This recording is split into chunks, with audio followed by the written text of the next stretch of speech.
you guys ready for your first special guest? Please keep that applause going. Make a lot of noise for the very nice Simone Boulder.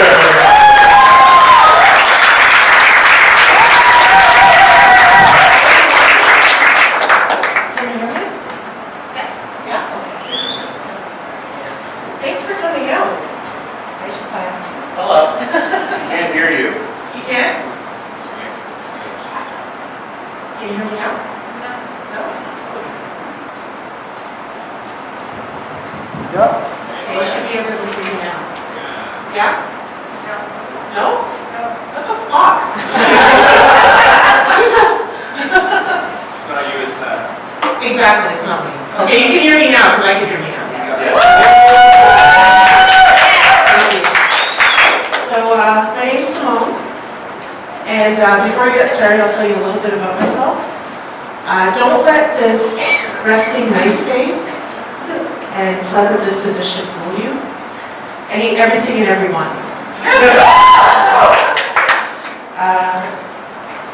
I like my men the way I like my teeth, straight and white.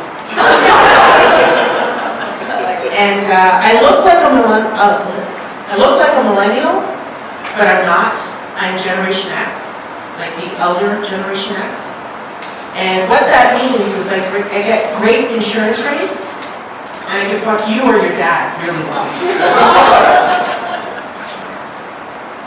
How many of you, like when we were in full lockdown, felt judged because you weren't learning Mandarin or exercising 6-7 hours a day?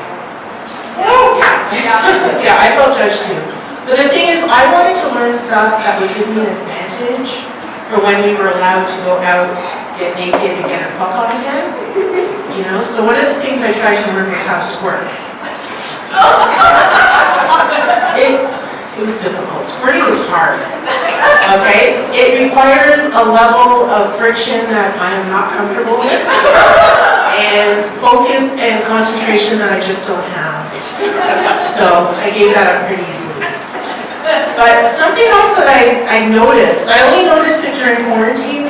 I know it's been happening for like generations, but I only noticed it during quarantine is that white people really like the woods. You know?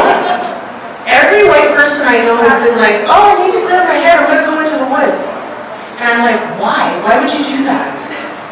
You know, because if you see my fat black ass in the woods, know that I am lost and actively trying to die. You know, like I will volunteer to be the first one knocked off in a horror film because I refuse to spend my last moments running out of the fucking woods. I don't like dating. I like being single. I like being in a relationship, but I really hate dating. Because like I never feel like I'm being courted. I also feel like I'm being lured. And you know, the whole online thing doesn't work for me because all of this cannot be contained or explained in a dating profile. Like all of this needs to be experienced in person, you know, so you get my essence, my sex appeal, and my big round ass energy, you know? And people still encourage me to go online knowing how much I hate it. They're like, you never know, you never know. And I'm like, true, you never know. I can meet the love of my life or my killer on Tinder, you know? And I guess that's part of the thrill of online dating. But the last 8 months have been like pretty bleak and lonely, so I don't really care if you're a killer at this point. Just put me out of my misery. So you can either kill me, get in here, or get the fuck out. I don't like it when a man just springs the kink on me because I'm worried that I'm the kink, because it's happened. I've always wanted to be slapped around during sex by a beautiful, voluptuous black woman. Thanks for sharing, Kyle. You kinky fuck. You know, the thing is, I can't even slap Kyle because I'll be fulfilling his fetish. So I have no choice but to punch him in the dick instead. Ladies, we've all dealt with a Kyle before, haven't we? uses magnums, doesn't need to. I don't have any kinks myself, unless fucking younger white men is a kink. You just buy it. I once ate a man's cooking for the sake of our relationship. You thought I was going to say his ass, right? His ass would have tasted better. Actually, I had to eat his ass to get the taste of the cooking.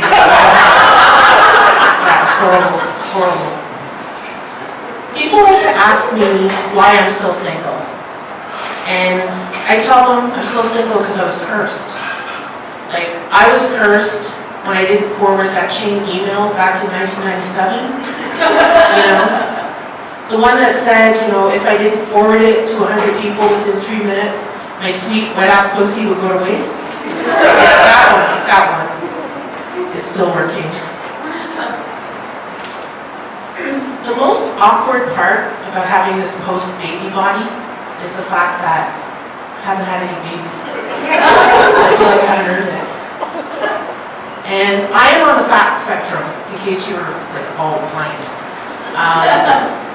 And if the worst thing you can say about me is that I'm fat, or the worst insult that you can generate is that I'm fat, I think, you know, I've been doing something right with my life. But clearly eating is not one of the things I was doing right. You know, depending on how you look at it, I could be crushing eating.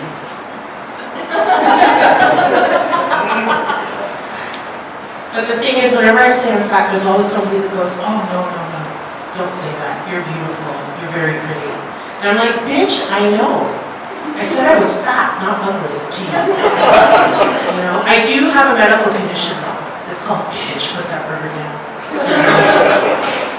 And my ideal weight is Sidney Crosby on top of me.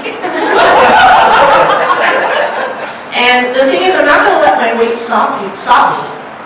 I will sit on your face. I will. I'll get on top. I'll make you my bitch. And I will ride you like a freaking dolphin at SeaWorld. Okay? I'm going to bang you like you owe me money. And if you die, you die. That's my time. Thank you so much.